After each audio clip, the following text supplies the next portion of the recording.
What up, YouTube? Knowledge is self-determination. So, I've decided to make this video here to again further explain the boycotting of the national anthem and pledging allegiance to the American flag. Uh, there seems to be a lot of how do you say confusion or misinterpretations of the significance and importance of these symbols, i.e., the song and the flag when it comes to Black African American people.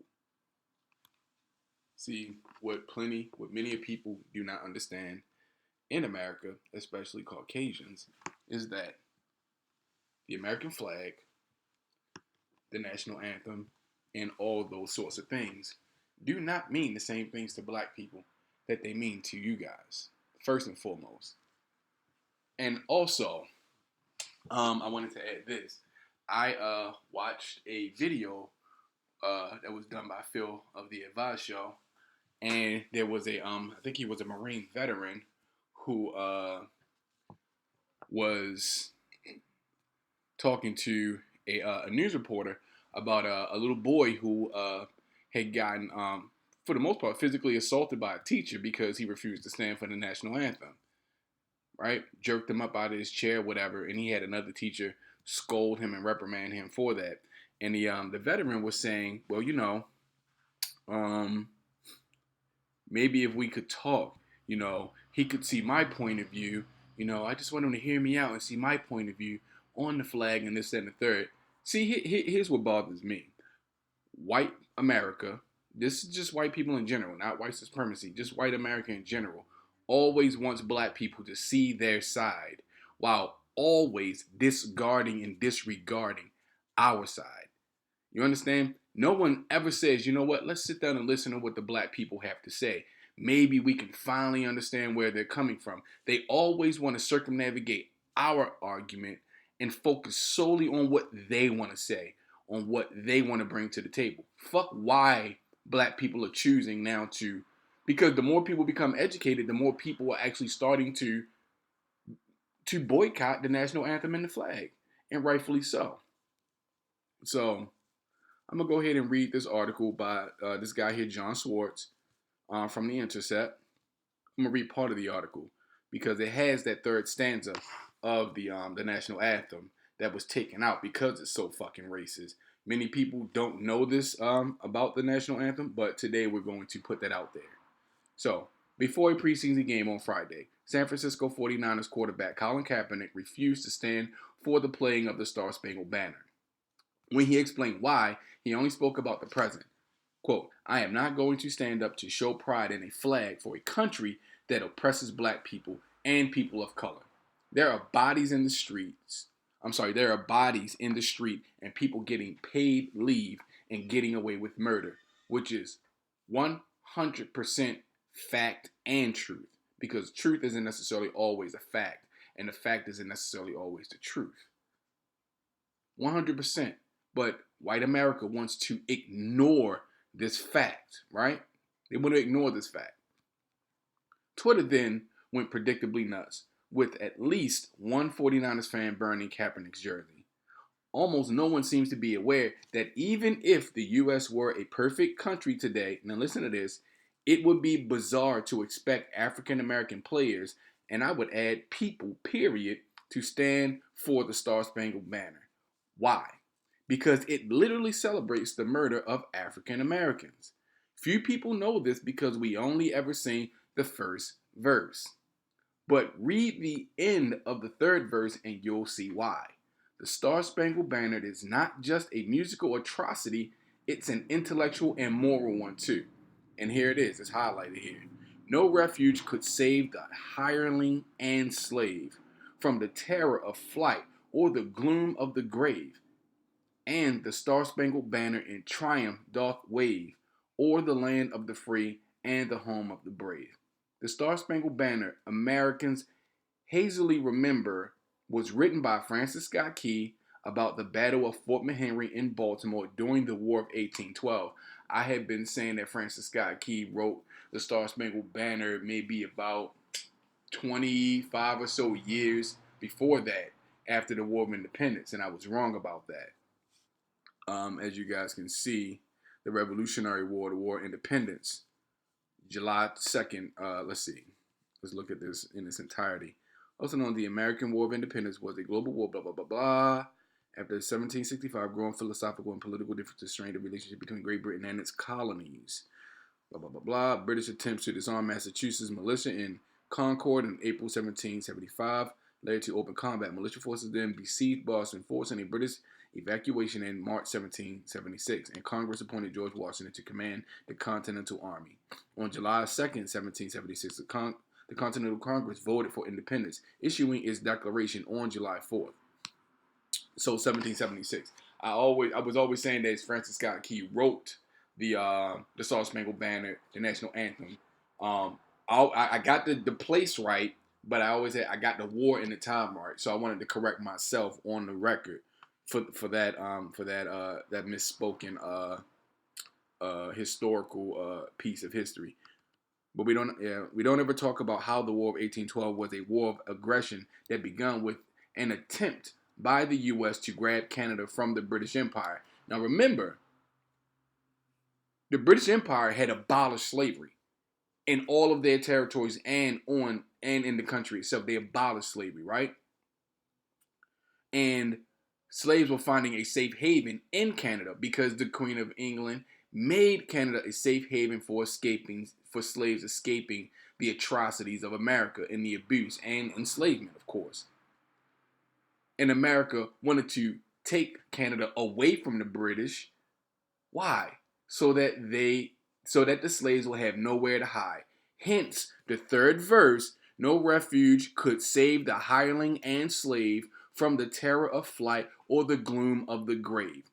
Now, that verse, those lyrics make perfect sense now when you look at it in the perspective of why the war was being fought and what it was really being fought for. Remember, emancipation does not free slaves. Emancipation just changes.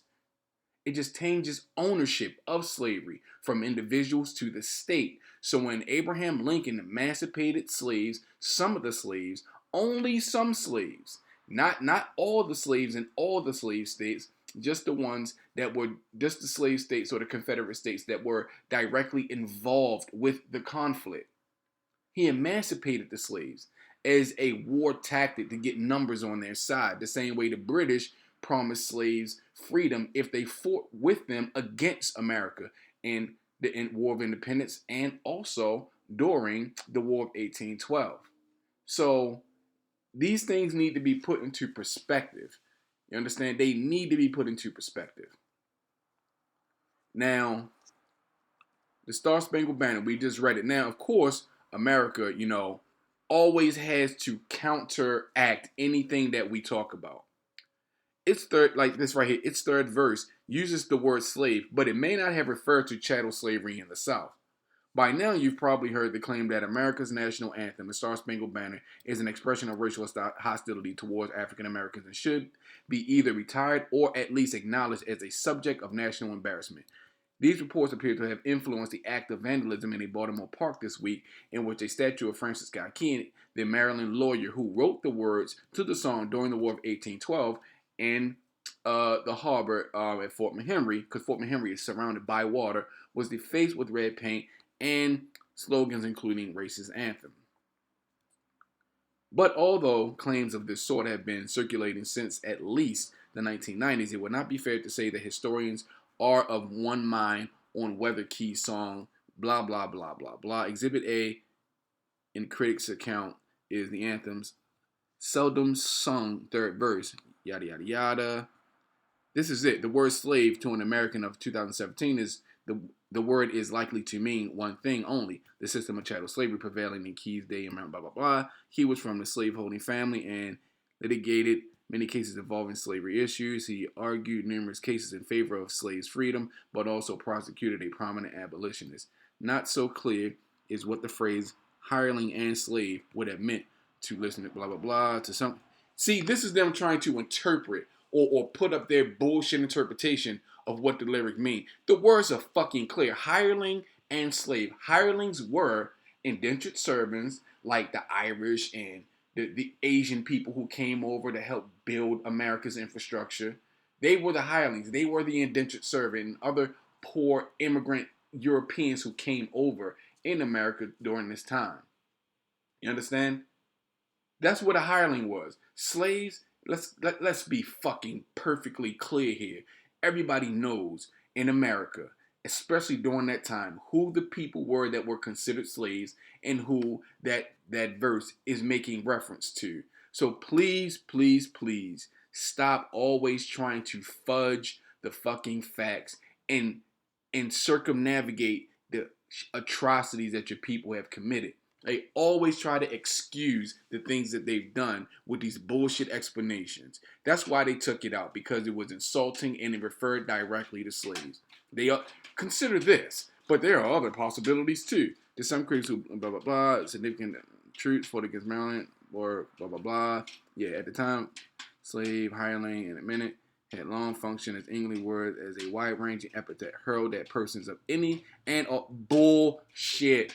I'm not reading anymore of this because it's fucking bullshit. This is what they always do. And this is just a little bit of information on the War of Independence or the Revolutionary War, a global war that began as a conflict between Great Britain and her 13 colonies, which declared independence as the United States of America. Right? That's the war. That's the Revolutionary War. That's why we celebrate.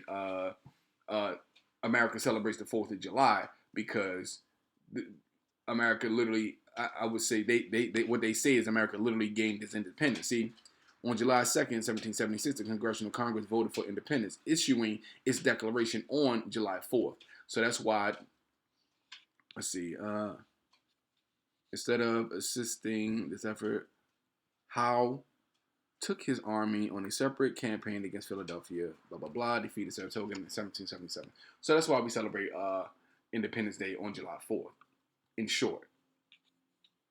But, yeah, I just explained the War of 1812. That was a war to basically take Canada away from Great Britain. Canada's still a British colony to this day.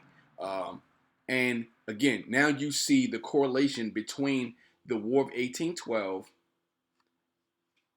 what it was being fought for, or over with the British, Canada, and how it directly connects to this third stanza or third verse of the national anthem. No refuge could, oh my fucking batteries though. No refuge could save the hireling and slave from the terror of flight or the gloom of the grave. Basically saying you run at your own fucking risk, because they would chop slaves' feet off, or they just straight kill them, lynch them, gut them. Alert from System UI server. Sorry about that, guys. That's fucking Macs always do that shit. Always alert you to shit. Sorry about that. But anyway, okay, 5%. I gotta go ahead and cut this short. But yeah, I just wanted to make this video real quick for you guys, to educate those who don't know. This is the real reason why the War of Independence, or rather, this is the reason why Francis Scott Key wrote the national anthem. This is the reason why the war was fought. It had nothing to do with independence for black people. Nothing at all. When the War of Independence was fought and quote unquote fought and won, black people were still slaves. I was going to go into the whole flag thing too, because Betsy Ross's flag isn't the first flag that was created. The red, white, and blue stripes and the stars were created by someone else. Betsy Ross kind of plagiarized the idea and it became famous. But I'll get into that on another video because I literally don't have the time or the battery power to continue. But that's all I wanted to do, was shed some light on the racist third verse of the national anthem and give a little bit of historical reference to why this boycott is happening, the importance of it, and things that all black people should know, and all people, period. Because ignorance is going to always be our enemy. If you continuously remain purposefully ignorant, you are just as worse or just as bad as a motherfucker who's not ignorant, but who continues to do stupid shit. But that's all I got for this for now, guys. I'm out. Peace.